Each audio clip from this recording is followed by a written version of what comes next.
एक क्षण पनि यो नसोच कि तिमी कमजोर छौ। हामी भित्रै आन्तरिक शक्तिको भण्डार लुकेको छ। मान्छेले के भन्ने होलान् भनेर जीवन बाँच्छन्, तर सृष्टिकर्ताले के भन्ने होलान् कि कहिल्यै त्यसको बारेमा विचार गरेका छौँ त? सङ्घर्षले हाम्रो चरित्र बनाउँछ र चरित्रले नै हामी के बन्छौँ त्यो बनाउँछ। रोकियो र पछुतो मान यो सोचेर कि म किन रोकिएँ, अथवा अघि बढिरहु अनि आफूलाई गौरव गर्ने मौका दिइरहु। सङ्घर्षमा मान्छे एक्लै हुन्छ, सफलतामा दुनियाँ उसको साथ हुन्छ। जब जब सारा जग ऊमाथि हाँसेको हुन्छ, तब तब उसले इतिहास रचेको हुन्छ।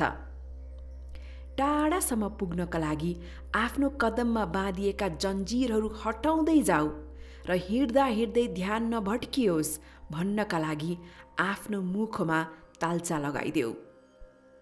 जब पनि तिमी केही हासिल गर्न चाहन्छौ, आफ्नो आँखा खुल्ला राख, ध्यान देऊ, पक्का गर कि तिमीले जे चाहन्छौ त्यो यही नै हो। जिन्दगीमा लड्नु पनि राम्रो हो। औकात कति छ थाहा हुन्छ। उठ्नलाई जब हात उठाइन्छ तब आफ्नो को हो त्यो पनि थाहा हुन्छ। कहिलेकाहीँ सङ्घर्षलाई यसरी पढेर हेर त, सङ्ग प्लस हर्ष अर्थ बुझ्यौ भने दुनियाँ बदलिनेछ। जहाँ सङ्घर्ष छैन त्यहाँ शक्ति छैन। ठक्कर खाएर लड्नु, आफैले आफूलाई सम्हाल्नु र फेरि अघि बढ्नु, यही सङ्घर्ष हो, यही जीवनको सत्य हो।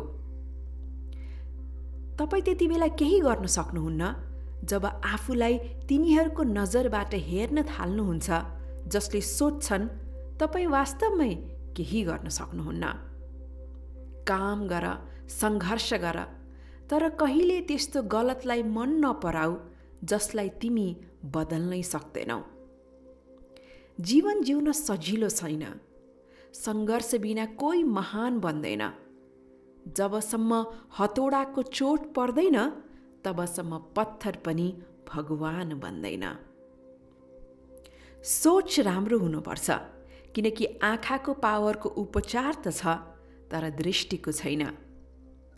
सङ्घर्ष गर्नेहरूले अवश्य प्राप्त गर्छन् मेहनतको फल अनि समस्याको हल। सङ्घर्षको यो मोडमा थामिरहेकी छैनौ हात तिमी। कुनै दिन जब चम्कनेछ भाग्य मेरो पनि, तर साथ हुने छैनौ तिमी। कहिले समस्या त कहिले समाधान हो जिन्दगी, कहिले सम्मान त कहिले बलिदान हो जिन्दगी। सङ्घर्ष, बाधा व्यवधान, जिम्मेवारी, यही त सुन्दरता हो जिन्दगी। कहिले उच्च शिखर त कहिले गहिरो ढलान हो जिन्दगी। जति भारी जन्जिर बाँधिएको छ तिम्रो पाउमा, त्यसबाट मुक्त भएपछि उडान त्यत्तिकै उँचो हुनेछ। जब कुनै काम गरिरहेका छैनौ भने घडीतिर हेर। जब कुनै काम गरिरहेका छौ भने घडीतिर नहेर। अहिले त यो पन्छीको असली उडान बाँकी छ। अहिले त यो पन्छीको परीक्षा बाँकी छ। भर्खर भर्खर त हो समुद्र नाघेको, अहिले त पुरा आकाश बाँकी छ।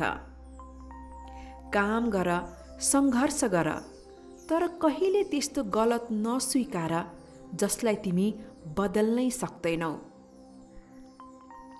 सक्तो संसार डुल, जिन्दगानी उस्तै फेरि कहाँ। जिन्दगानी यदि रह्यो भने पनि जवानी उस्तै फेरि कहाँ।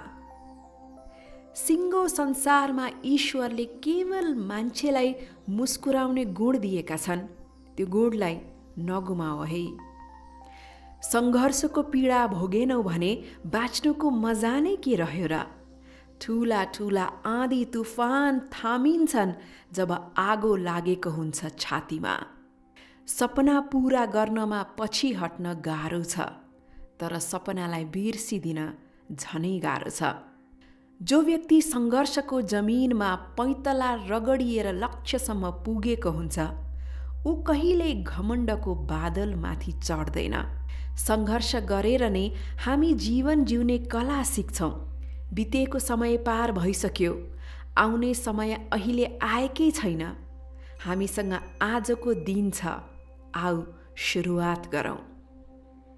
जीवनको सङ्घर्षमा टुटेको छु, हारेको छु, तर ए जिन्दगी तिम्रो ठक्करबाट अझ मजबुत पनि भएको छु। ए प्रिय साथी, तिम्रो जिन्दगीको यात्रामा सङ्घर्ष आउनेछ। खुसी तब मिल्नेछ जब लडेर अघि बढिनेछ। जीवनको अर्थ केवल सङ्घर्षमा छ। जित या हार ईश्वरको हातमा छ। यदि तिमी सही छौ भने सही साबित गर्ने कोसिस नगर। बस सही बनिरह, जवाफ स्वयं समयले दिनेछ। सङ्घर्ष गर्ने व्यक्तिले केही सिकोस् नसिकोस्, तर चिन्ता हुँदाहुँदै पनि मुस्कुराउन भने सिक्छ। हार मान्नुभन्दा राम्रो आफ्नो गल्ती मान्नु, जसले गर्दा अर्को पटकको प्रयासमा सफल हुने सम्भावना बढ्छ। जसले तिम्रो सङ्घर्ष देखेको छ, उसलाई मात्र तिम्रो सफलताको मूल्य थाहा छ। बाँकीका लागि तिमी केवल भाग्यवानी व्यक्ति हौ। यदि मेहनत गर्ने बानी बसाल्यौ भनेदेखि सफलताले अवश्य कदम चुम्नेछ। जीवनमा त्यति सङ्घर्ष त गर्नै पर्छ कि आफ्नो सन्तानको आत्मविश्वास बढाउन अरूको उदाहरण दिन नपरोस्। ईश्वरले तपाईँको सङ्घर्षको इनाम तय गरेर राखेका छन्। समस्याको कष्ट सहनेले नै इनाम पाउँछ। जो कष्ट भोग्न डराउँछ ऊ खाली हाते रहन्छ। सङ्घर्षको बाटोमा कठिनाइ त धेरै आउनेछन्। जीवनको सत्य यिनैले बताउनेछन्। बढाइरहनु कदम सबै सहेर एक दिन यो जिन्दगी खुसीले सजिनेछ। सङ्घर्ष यस्तो होस् कि कुनै कथा बनोस्, निराश व्यक्तिले पनि जब पढोस् सङ्घर्षको बाटोमा अघि बढोस्। सबै जीवहरूमा केवल मान्छेले पैसा कमाउँछ र कस्तो अचम्म कि कोही जीव भोको मर्दैन र मान्छेको भने पेट कहिल्यै भरिँदैन। हिँड्नुपर्छ आगोमा इतिहास रच्नका लागि। तागत बिना त एक कण पनि हल्लिँदैन। सङ्घर्षले नै पुरा गरिदिनेछ मान्छेको लक्ष्य। बिना मेहनत कुनै फल मिल्दैन। आफ्नो जीवनमा नकारात्मक व्यक्तिहरूलाई ठाउँ नदियौँ, किनकि तिनीहरू न आफू अघि बढ्छन् न अरूलाई अघि बढ्न दिन्छन्। हरेक ठक्करले तपाईँलाई पीडा दिन्छ। हरेक ठक्करले तपाईँलाई पाठ दिन्छ। हरेक पाठले तपाईँभित्र राम्रो बदलाव ल्याइदिन्छ, जसले जिन्दगी पुरै बदलिदिन्छ। सङ्घर्ष गर्दा नडराउनु साथी, किनकि सङ्घर्षको बेला नै मान्छे एक्लो हुने हो।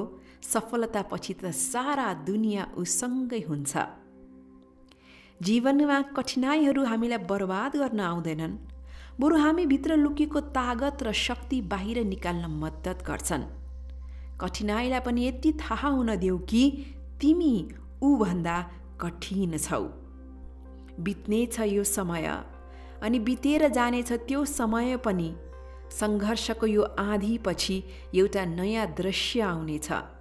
डटिरहनु मैदानमा, चाहे जतिसुकै हल्ला भए पनि एक दिन यो जमानाले तिम्रै गीत गाउनेछ। तागत सङ्घर्षले नै ल्याउँछ। जब तपाईँ सङ्घर्षलाई मजबुत, बुद्धिमान, असल बन्ने अवसरको रूपमा लिन सक्नुहुन्छ, तपाईँको सोच म यस्तो गर्न सक्दिनँबाट मैले यो गर्नुपर्छ मा बदलिन्छ। थाकेर बसेको हुँ, हारेर होइन। मलाई हेरेर दया गर्नु पर्दैन, कोही बिचरा होइन म। सङ्घर्ष यो कुराको प्रमाण हो कि तिम्रो जित अझै भएको छैन। तिमी आत्मसमर्पण गर्न मानिरहेका छैनौ, किनकि जित अझै सम्भव छ। तिमी अझै अघि बढिरहेका छौ। जति कठिन हुन्छ सङ्घर्ष, उति शानदार हुन्छ जित। आत्मज्ञानको लागि निकै सङ्घर्ष गर्नुपर्ने हुन्छ। सङ्घर्ष कहिले बिना कारण हुँदैन। सुरुमा यसले तागत दिन्छ र अन्त्यमा अनुभव र खुसी। एक रेसको घोडा जो लगातार 1 सेकेन्ड ज्यादा दौडिन्छ, अरू घोडाभन्दा उसको मूल्य लाखौँ बढी हुन्छ। कहिल्यै दोस्रो स्थानमा सम्झौता नगरौँ। ईश्वरले मान्छेलाई यति सक्षम बनाएका छन् कि ऊ स्वयं सफलता प्राप्त गर्न सक्छ, तर पनि ऊ ईश्वरसँग बिना मेहनत सब थोक माग्न मन पराउँछ। कोही अरूसँग आफ्नो सङ्घर्षको तुलना नगरौँ।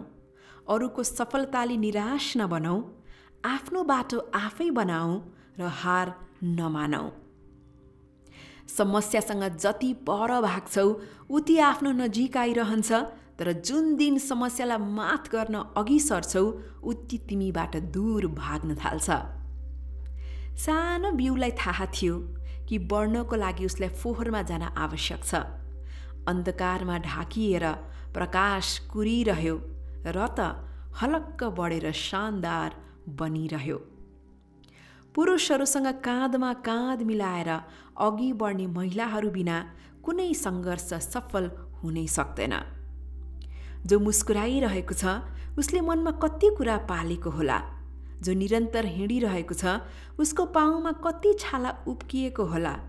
बिना सङ्घर्ष मान्छे चम्कन सक्दैन। जुन बल्छ त्यही दियोमा त उज्यालो हुन्छ। पानीको थोपा जब समुद्रमा हुन्छ उसको कुनै अस्तित्व हुँदैन, तर जब त्यो थोपा पातमा पर्छ तब मोती सरह चम्कन्छ।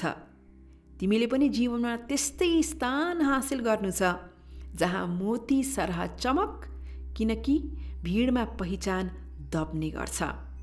छाताले त पानी रोक्न सक्दैन, तर पानीमा उभिने हौसला अवश्य दिन्छ।